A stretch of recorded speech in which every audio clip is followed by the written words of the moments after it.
अस्सलाम वालेकुम, welcome to my YouTube channel the learning point. आज की इस वीडियो में SST general preparation class 10th unit number 11 genetically modified organism यानी जीएमओज के बारे में पढ़ेंगे। और इस सबक की एक्सरसाइज, इसमें ग्लासरी और इसमें ग्रामर पोर्शन को डिस्कस करेंगे। तो चलिए वीडियो को शुरू करते हैं ग्लासरी से। ग्लासरी में हमारे पास पहला वर्ड्स है डोमेस्टिकेट। डोमेस्टिकेट का मतलब होता है पालतू बनाना, यानी जो हमारे पास वाइल्ड एनिमल जंगली जानवर होते हैं उनको पालतू बनाना। दूसरा लफ्ज़ है जेनेटिक्स। जेनेटिक्स कहते हैं जीन को जो हेरिडिटी की सिंबल होती है। मॉडिफाई कहते हैं तब्दील करना। ट्रांसप्लांट कहते हैं मुंतकिल करना, यानी जो हमारे पास कोई ऑर्गन सिस्टम होता है जैसे लीवर हो गया, हार्ट हो गया, किडनी हो गया, बॉडी पार्ट्स के अंदर जो होते हैं इनकी मुंतकिली करना, नया डालना, इसको ट्रांसप्लांट कहते हैं। आगे जी कन्वेंशनल कहते हैं रवायती को, और जीनोम कहते हैं जानदार या विरासती। नेक्स्ट है ट्रेड कहते हैं खुसूसियत को, और मैनिपुलेट कहते हैं तब्दीली पैदा करना, यानी एरा फेरी जिसे हम कहते हैं एरा फेरी करना। नेक्स्ट हमारे पास है अल्ट्रा वायलेट, यानी वो शुआएं जो सूरज से निकलती हैं जो हमें नज़र नहीं आती हैं उनको अल्ट्रा वायलेट रेज भी कहते हैं। एरेडिकेट का मतलब होता है जड़ से उखाड़ना या जड़ से ख़त्म करना। BT stand for bacillus.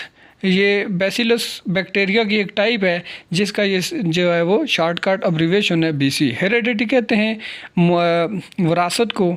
और फ्लोरिसेंट का मतलब होता है रोशन, यानी जो रोशनी फैलाने वाला होता है, रोशनी देने वाला होता है, उसको फ्लोरिसेंट कहते हैं।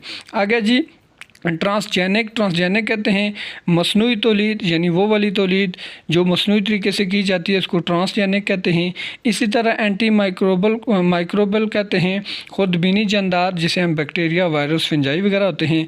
एक्सप्लोसिव कहते हैं धमाका खेज, धमाका करने वाली।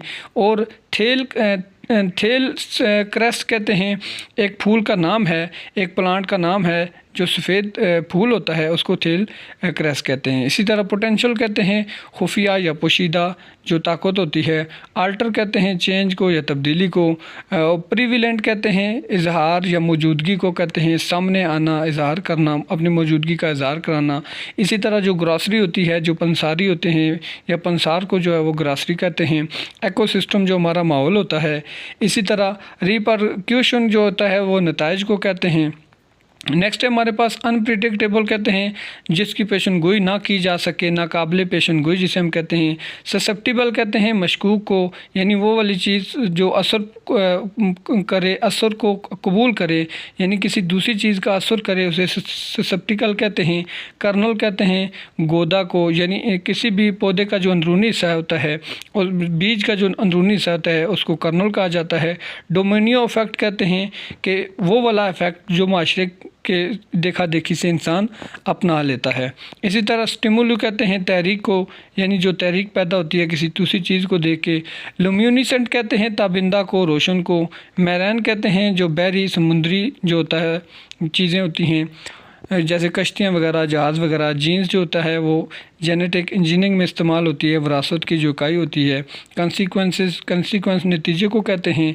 इसी तरह एग्री बिज़नेस का मतलब होता है ज़राअत का जो बिज़नेस होता है। ये थी हमारे पास ग्लासरी।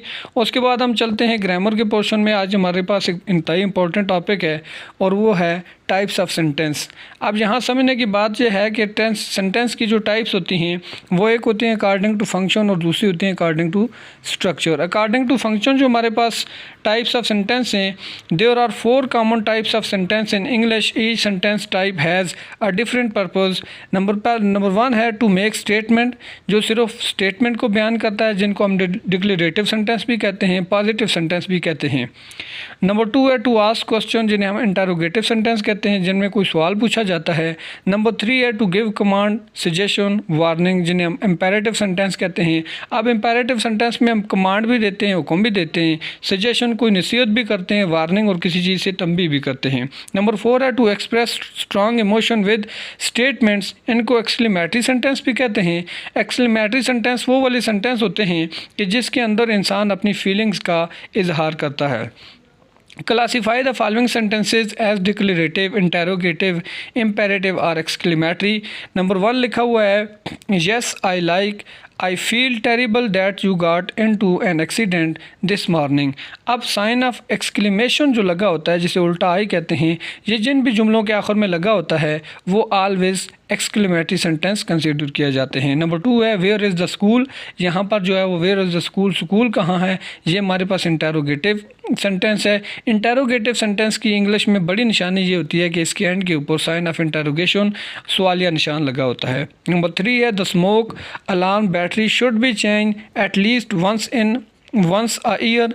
तो ये हमारे पास स्टेटमेंट है, डायरेक्ट बयान किया गया है, इसमें कोई सवाल नहीं है, कोई क्वेश्चन नहीं है, कोई एक्सक्लेमेशन नहीं है।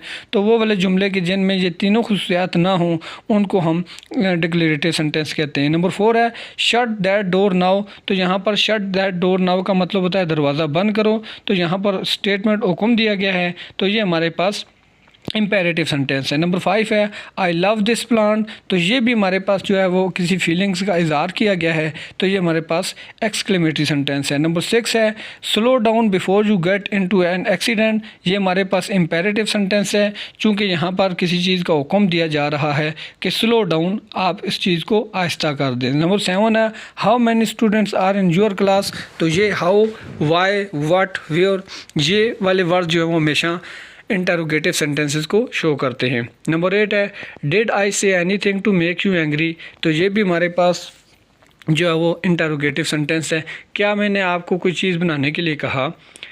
नेक्स्ट है changing an affirmative sentences into negative, interrogative and exclamatory. यानी जब भी हम अफर्मेटिव, जिन्हें हम पॉजिटिव सेंटेंस कहते हैं, इससे negative, interrogative and exclamatory sentence बनाते हैं, तो उनमें रूल्स क्या होते हैं। Study the following sentences, they are in this pattern.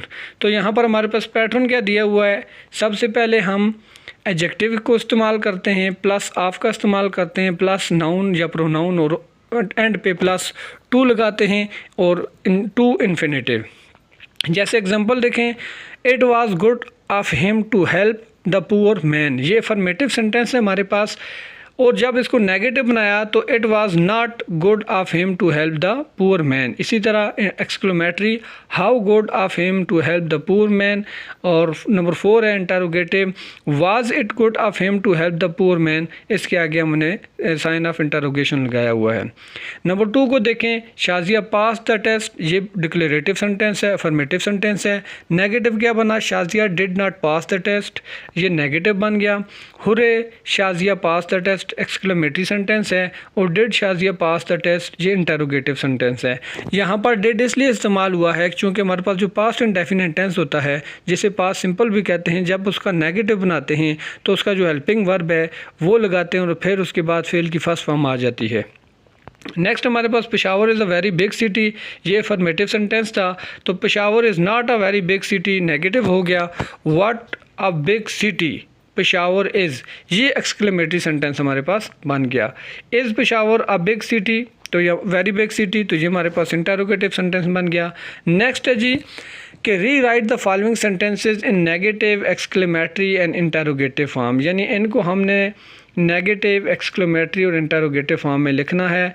Sentence number 1 है it is kind of you to invite us. देखें वो वाली कंडीशन कि जिसमें हमने कहा कि अफर्मेटिव से या डिक्लेरेटिव से अगर हमने नेगेटिव बनाना है या इंटरोगेटिव बनाना या एक्सक्लेमेटरी बनाना है, तो पहले हम एडजेक्टिव इस्तेमाल करते हैं, फिर ऑफ इस्तेमाल करते हैं, फिर नाउन, प्रोनाउन और एंड पे टू इन्फिनेटिव इस्तेमाल होता है। It is kind of you to invite us, तो इसका जब हम इंटरोगेटिव नेगेटिव बनाएंगे तो it is not kind of you to invite us जुमला बन जाएगा। जब हम इसके एक्सक्लेमेटरी सेंटेंस बनाएंगे तो इसके लिए हम आएंगे कि how is kind of you to invite us. और नेक्स्ट हमारे पास is it kind of you to invite us, ये हमारे पास इंटरोगेटिव सेंटेंस बन जाएगा। नेक्स्ट में ही इज़ वेरी जेनरस, ये आपने इसका नेगेटिव भी बनाना है, इंटरोगेटिव भी बनाना है और एक्सक्लेमेटरी भी बनाना है। Sentence number 3 she is very knowledgeable, ये भी आपने बनाना है। Gold is very precious, the wind is blowing from the text. अब ये फ़ायदा क्या है कि जब आप इसको पैटर्न करके ख़ुद प्रैक्टिस करेंगे, ख़ुद इसको मास्टर करेंगे, तो आप भी ऑटोमेटिकली आपको ये बात भी समझ आ जाएगी और वो फार्मूला जिसके तहत आप बना रहे होंगे वो आपके माइंड के अंदर जो है वो बैठ जाएगा।